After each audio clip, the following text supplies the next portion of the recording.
It is Breast Cancer Awareness Month, and a new study shows women of color should be getting mammograms earlier than previously expected.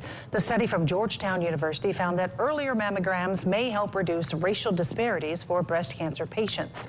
Researchers say breast cancer deaths could drop by 57% if Black women begin screening every other year starting at age 40 instead of waiting until the age of 50, as is generally recommended.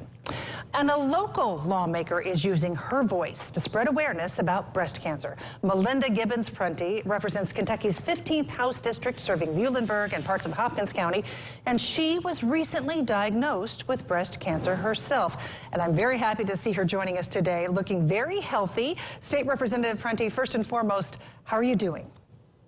I'm doing great. I feel very fortunate. My diagnosis was caught early.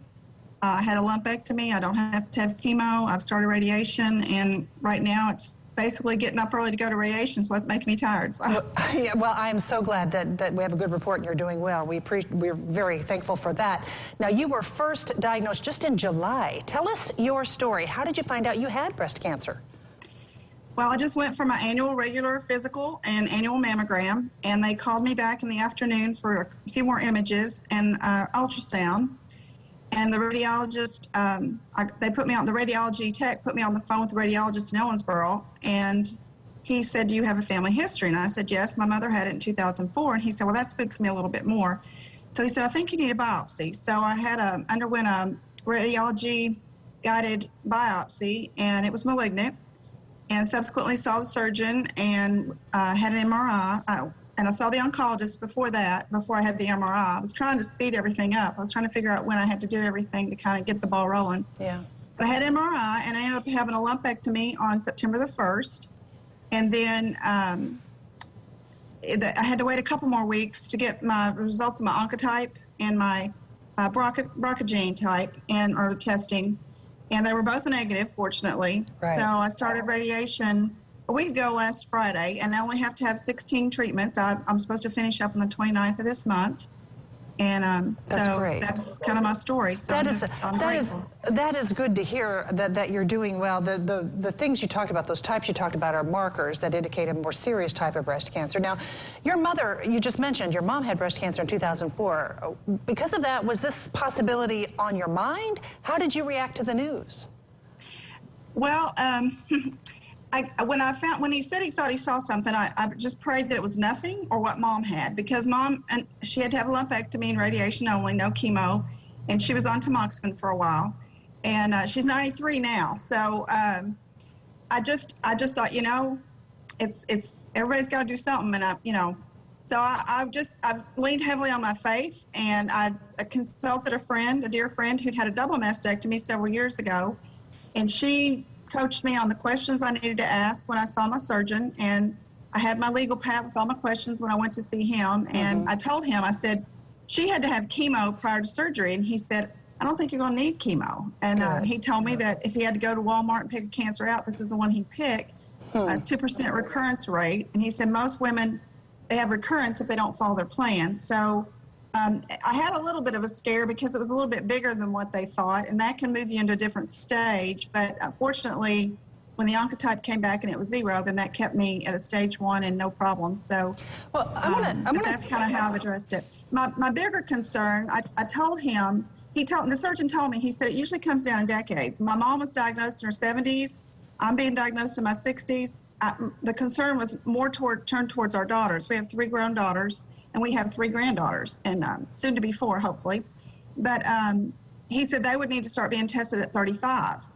And our oldest daughter's 40. She had one last year, and it was fine. Our 38-year-old hadn't had one. She got one, and it's okay.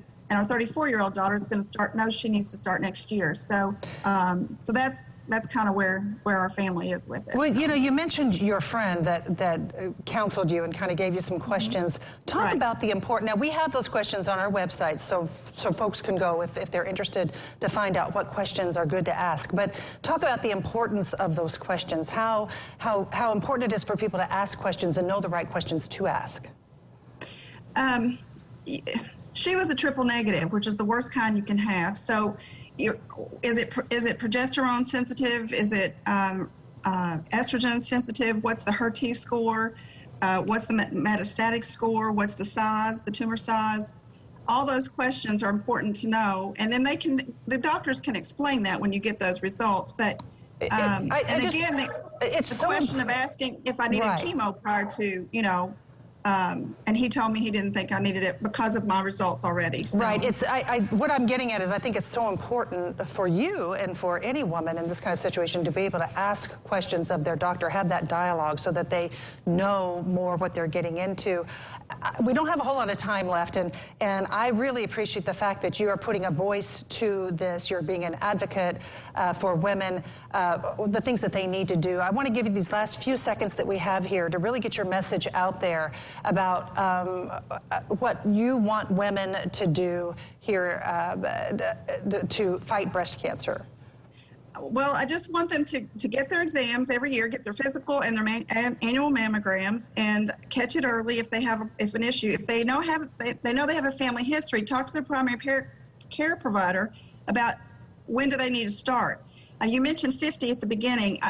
40 is what I'm hearing, and 35 if you've got a family history. I had a young staffer in Frankfurt tell me that she's been having MRIs since she was 30 because her family history is so strong. So know your family history, get your annual exams, and consult friends and lean on them and your faith. But get those exams and don't forget to get them. I was talking to a woman the other day, and I just reminded her that she was overdue, and she made a note to get it on her calendar when she found out I was diagnosed. So yeah, it's so important. Very important. Absolutely, so important. We can't put those kinds of things off. We have to take care of ourselves. State Representative Melinda Gibbons-Prunty, thank you so much for using your voice to advocate for breast cancer awareness, and we wish you your continued good health. Thanks so much. Thank you very much, Shelley.